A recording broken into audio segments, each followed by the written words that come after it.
Hello everybody and welcome back to Odin's Movie Blog. I am the critic who is a cynic. Hope you're doing well, and today we're going to be talking about the future of the MCU. That's right, even though you see Captain Marvel herself on the screen, don't worry, this movie, or rather this video, is going to be focusing on the future of the MCU, or at least those that have been announced so far, which kind of give us a little bit of spoilers as to who is indeed going to be surviving the upcoming Endgame movie, but it's also a bunch of characters that we assumed already would be safe, and also there are certain characters in certain films that are obviously still up in question. But nonetheless, I wanted to have this up on the screen because this is the reason why I no longer follow goldderby.com. Goldderby.com used to be awesome. I used to follow it, when I was actually involved and invested in the Oscars. This was the place that I went to find out the stats, to find out what the experts were saying, what the so-called experts were saying, what all of the fans were saying, and it was a really great place to be. And then all of a sudden, one day, when the Harvey Weinstein stuff comes out, they say absolutely nothing. They remain silent. They don't castigate him. They don't go after him. They said nothing. And I even checked it back a couple days later. No news articles whatsoever. And some of you might say, oh, they weren't really known for their news articles. They're mostly known for talking about everything else that there is. But for some reason, Harvey Weinstein never came up. Now, all of a sudden, what's one of the first articles that comes up when I just Google Marvel? Not even Captain Marvel, but Marvel in general? Oh, wait, that's right. Mr. Daniel Montgomery over at, and seriously, I used to take this guy's word, I used to take this guy's thoughts very seriously, but now he's proven himself to be nothing more than a modern day shill, and it's just nonsense. So he says, sorry, sexist trolls, the marvelous Miss Danvers already closing in on $1 billion at the box office, and I've already covered this in my videos. Yes, indeed. It is a fact at this point that she is going to make, or rather that the movie is going to make $1 billion. But if you are going to try and spin this, continually trying to spin this as sexist trolls who are not liking or not being interested in a movie, you are living in a fantasy realm, which makes sense, Dan Montgomery, because guess what? We already know that you live in this tiny little bubble of your Gold Derby, of your access media. You live in this tiny bubble where all the people around you are saying the same exact thing, and you believe it. And guess what? The sites that you're reading are probably the New York Times, or probably Vox, BuzzFeed, all of these so-called credible news sources that we all know have a very strong bias and a very strong bent towards it. Just because there were happening to be a couple of, in the grand scheme of things, a couple of sexist trolls out there who maybe tried to do something like this similarly, that does not mean that every single person that said, I'm not interested in this score, or rather, I'm not interested in this movie, I give this movie a bad rating because I saw it and I don't like it. Just because you can't respect their opinion doesn't mean that you can just simply label them as sexist trolls. This is the problem with the media today. Everything has to be about sexist and racist and all these other things, when the reality of the situation is just not the case. The case is that the vast majority of people leaving reviews on the Rotten Tomatoes page at this point are honest, everyday people just trying to say, hey, this is how I feel about the movie. I saw it. I don't like it. I saw it. I liked it. I saw it. It's okay. And actually, when you look at the rating, it actually matches up perfectly, right now, at least at this point, with exactly the rating that was given by the critics. At least when you look at it a little bit closer, because when you understand that the 63 or 62 or whatever it's at right now, I'm not going to go to Rotten Tomatoes to give them a click, at least right now. That score just talks about how many of users gave it a 3.5 out of 5 score. That does not actually mean the overall rating. The overall rating, last time I checked, was a 2.8 out of 5, which, if you multiply that by 2, not looking too good. That's well below 60%. And the critics are currently at, 65%? Metacritic, I think, had the best number on that one. So it's actually pretty close. So it's interesting that you're blaming trolls. You're calling them sexist. However, we've already shown that the trollery is essentially non-existent when you compare it to everyone else. You've already seen Rotten Tomatoes has gone out of its way to censor people, including me, who is a good person who saw the movie, gave it a 2.5 out of 5, which is a very fair score, just wanted to post my review, but guess what? Wouldn't let me.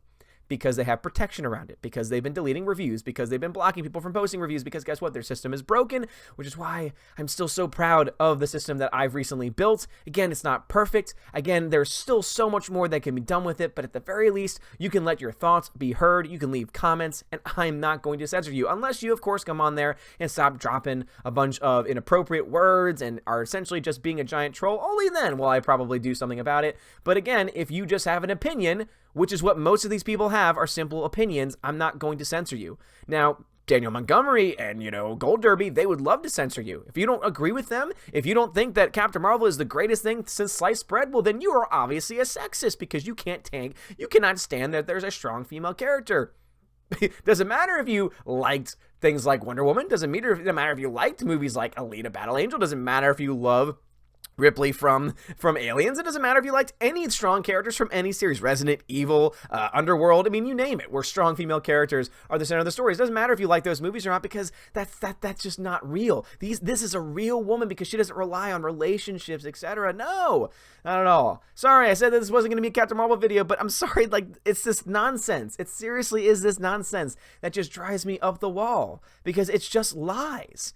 It's blatant lies, and this is the reason why you should never go to goldderby.com, because it's full of a bunch of people who are so full of themselves, whose heads are so far up their own butts that they can't even smell the roses around them. So, sorry, once again, Slash Film, Gold Derby, these are sites that used to be great, used to be excellent resources, and then ever since 2016 have just shown themselves to be even worse. However, let's talk about the future. Let's leave that nonsense behind us. Let's imagine that Captain Marvel is just a movie that doesn't exist. We, of course, got Endgame coming up, and Endgame looks like it'll be exciting. And again, I respect anyone who is thinking about boycotting that film, because obviously there's a lot of reasons to be frustrated with Disney, but there are still a couple of things to look forward to ahead with the MCU, including several movies that have at least at this point been confirmed. So Black Panther sequel, really hope it's better than Black Panther. I've gone on record saying this, that Black Panther, the first one, was a B- movie.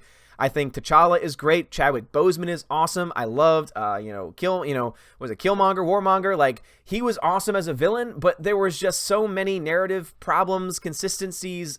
The editing was not very well done. It was very jumping at points. CGI was off point for a lot, especially that final battle. It just looks awful. A lot of issues. So it's a B- film. It's a fine movie. It's a B-level movie, but I would say it's on the B- scale. So I could really, really use a good Black Panther movie. So let's get a good Black Panther movie that maybe also tries to keep some of the political messaging that was in the first Black Panther, because it wasn't too much, not nearly as much compared to Captain Marvel. Let's keep a little bit, towards the side, a little bit on the outside of it. Rather, let's focus on the characters. Let's build the characters, have good character arcs, have great world building, improve the CGI, and we'll have ourselves a good time. I would love to be able to come out of Black Panther 2 saying, hot damn, that was a great movie.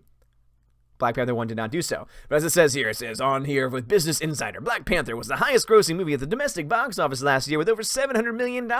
Well, yes, because it was able to play with a strong community here, because the African-American community is very strong and loves to support films like this that have a lot of on-screen representation for them, and it makes a lot of sense that was indeed the case. $700 million is done very well. It made over $1 billion worldwide. A sequel was inevitable. Director Ryan Coogler has signed on to return and write and direct a sequel. That, I think, might be problematic. I do like Ryan Coogler's work. I think that Creed, the first one, was fantastic. Hated Creed 2, but I know that he wasn't attached to that one in the same capacity. But also the first Black Panther just was not as good as some people said it was. I think it was vastly overrated. It was the most overrated film, according to the Wednesday Raven Awards that I hosted on this channel not too long ago. But Ryan Coogler has some talent. Let's just hope that maybe they let him, focus on the actual world building, character building, and it'll be fine. Black Widow. This is the movie that many of us have been waiting for a long time. This is a character that has been introduced since the very beginnings of the MCU. This is a character that a lot of us really like. This is a character that I think is probably going to take over the leadership role, at least from S.H.I.E.L.D.'s perspective. Now, if they're going to try and have it where Captain Marvel is the new lead of the Avengers, and she is now the lead of S.H.I.E.L.D., and they're going to try and have it as this female empowerment thing, well, then that can be problematic, because if you're doing that just because you're trying to, send a political message, that's problematic. She is naturally the fit to be the leader. Different than Captain Marvel, who is not naturally fit to be the leader, because she has literally just been introduced.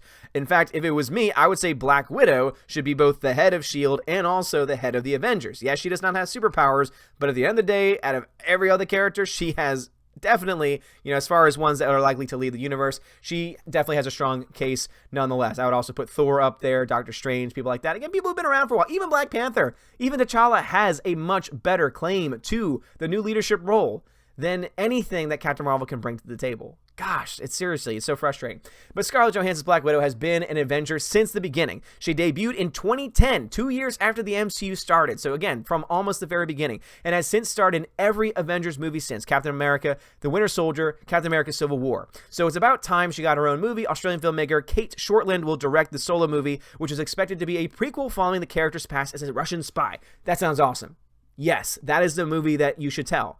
Abso-freaking-lutely. Again, I don't really like necessarily the prequels, but you know what? At this time, and at age, I guess you kind of need to, because her character's already been introduced, and she is a character who, throughout these movies, have left you Easter eggs of, oh, what's she gonna, like, where does she come from? What is her past? What is her history? So it's a movie where you actually you don't mind the prequel as much. You don't mind them doing an origin story for her because it's actually an origin that people are interested in because you've already established her as a character, and it's a character that a lot of people have a genuine interest in. So prequel, learning about Russian spy, great. Only worry about this is Kate Shortland, Australian filmmaker, only because it looks like they're continuing to do this. Let's get the up-and-coming filmmakers. Let's get the ones that are known for, smaller budget films, smaller projects. And I just think that, not Black Panther, but I just think that Captain Marvel showed that is just not a good case. Like, that's just not good. That should not be you fit all of the different things and all the different qualities because you are an unknown filmmaker. Now, let's see. Does she have anything really to her name? The Secret Life of Us, Bad Cop, Berlin Syndrome, Lore, The Silent Somersault, Smilf. So basically, once again, similar to the directors, similar to the directors for Captain Marvel, we have another indie darling, nobody, who's going to direct this film. Now, does that mean automatically that's going to be bad? No, because we've had indie darlings do wonders with other films in the past. But I hope that she's able to take the movie in a direction that Captain Marvel was not able to, because, oh my goodness. Sorry, guys, I'm not going to stop talking about Captain Marvel because that film really does bother me from an objective standpoint. Politics aside, objectively speaking, it has so many issues and flaws by the one very simple fact that it was shoehorned in a month before Endgame to introduce a character that you did not need to introduce. And that if you were going to introduce, guess what? You could have done that in Endgame. And then if you made the character good, if you made the character compelling, then you could have made an Origins movie. Then you could have made a solo film, but they decided to do something else. And now everyone's running it. Everyone's over at Gold Derby's like, oh man, all the sexist trolls. We don't have a problem with female films. Again, you're talking to one guy right here, and I'm sure many others. You know what? I'm going to leave that as the pinned comment. How many people want Black Widow to have a solo film? Because I guarantee you'll see a lot more yeses than no's. Doctor Strange sequel, we knew they were getting this. I'm excited about this. I love Benedict Cumberbatch. I think he is great. Also, I love the introduction of magic into the universe. It's just really cool. And I really hope that they're able to take the momentum that was built with the first film and continue it forward, especially since Endgame will be over at this point. This, I guess, means that Doctor Strange is going to survive the events, which I think many of us thought because he is somewhat of a newer Avenger. And so I think that overall, he also would be a good choice, I think, to lead, even though I don't think has nearly as much credibility as some of the others. He is at least someone who is a lot more recognizable than Captain Marvel is at this point. So Doctor Strange, played by Benedict Cumberbatch, has been positioned to be one of the anchors of the franchise in a post-Endgame MCU. Director Scott Derrickson is returning for the sequel to 2016's hit first movie, which grossed $678 million worldwide, which is a very, very good opening haul. And I think that it could probably be in a sequel to another billion. I think it could be $1 billion film. I think what Captain Marvel has shown us is that as long as they're able to market it correctly and as long as they're able to get the normies out there, hey, guess what? They're going to go out and support any movie regardless of what anyone is saying. Doctor Strange is a great character played by a great actor, charismatic actor, someone who can really bring life to it, and I think that he is perfect for this role, and very excited to see what they do with this. The Eternals, this is definitely one that I'm a little bit worried about for various reasons. So The Eternals, it says the writer-director Chloe Zhao is directing The Eternals. Once again, another indie director taking over a property. I like this to a point because it can sometimes work. You can indeed have indie directors that are able to come into the play and be able to do a lot of really great things. The Russo brothers were not a known name until they took over Captain America Winter Soldier. They've done a great job with it since then. They've been able to build from it since then. And obviously they are a sign of success, but that does not mean that just one exception is the rule, that all indie films are great.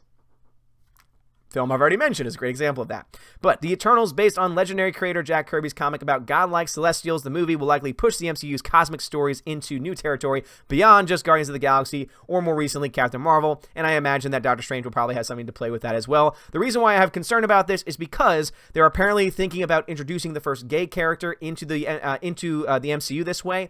The reason why I have a problem with that is not because I have a problem with the gay character. The problem is that the character that they're turning gay, apparently, and again, I'm not a comics expert, so you can definitely correct me in the comments if this is the case, was not gay in the comics, or did not have a sexuality in the comics. I have a problem with that. I don't like when characters are changed to fit a social narrative. Because you know what the narrative's going to be. Oh my god, the first ever. Guess what we got with Captain Marvel? Oh, the first ever MCU-led female film. Okay, we got it. We get it. We get the picture. We understand it. So with this one, it's like, all right, just tell the characters as they are meant to be. Don't make major changes just because you're trying to, again, fill in these intersectional gaps. That is, I think, the biggest worry that a lot of us have, a lot of the hardcore fans, or as Gold Derby says, the sexist online trolls.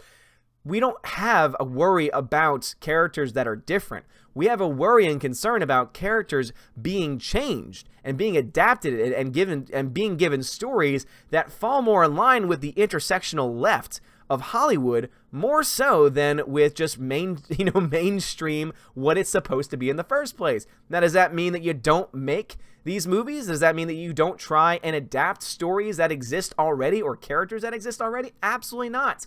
Again, there are stories out there. There are characters out there that you can adapt. Don't change the ones that you already have for a political agenda, because at the end of the day, over time, it's going to not end well for you. Guardians 3, this is something that has recently been re-announced, seeing that James Gunn has now been welcomed back into the fold in, I think, just a very crap fashion, just because of the fact that they obviously never cut ties with him in the first place. It was purely an on-paper thing.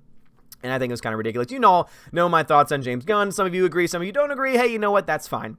We can agree to disagree on that topic. In a surprising reversal, Disney reinstated director James Gunn last week to direct the third Guardians of the Galaxy movie after firing him in July, when years-old offensive tweets resurfaced after being fired by Disney. Warner Brothers hired Gunn to write and direct a new Suicide Squad movie. Gunn will complete that for Warner Brothers before Marvel Studios starts production on Guardians 3. That actually has me a little bit excited, because I think that he can be able to do a lot of great things with Suicide Squad. I think that the first Suicide Squad had a lot of problems with it, one of it being writing. And if there's anything that James Gunn has proven, he is a very great writer, especially comedic writer. I can separate the art from the artist. I think that the overall movie of Suicide Squad is going to be well written, well directed. I think Guardians 3 is going to be well written, well directed. I know that some people are trying to say, isn't it hypocritical for you to say and call for a boycott of Captain Marvel, but not for James Gunn?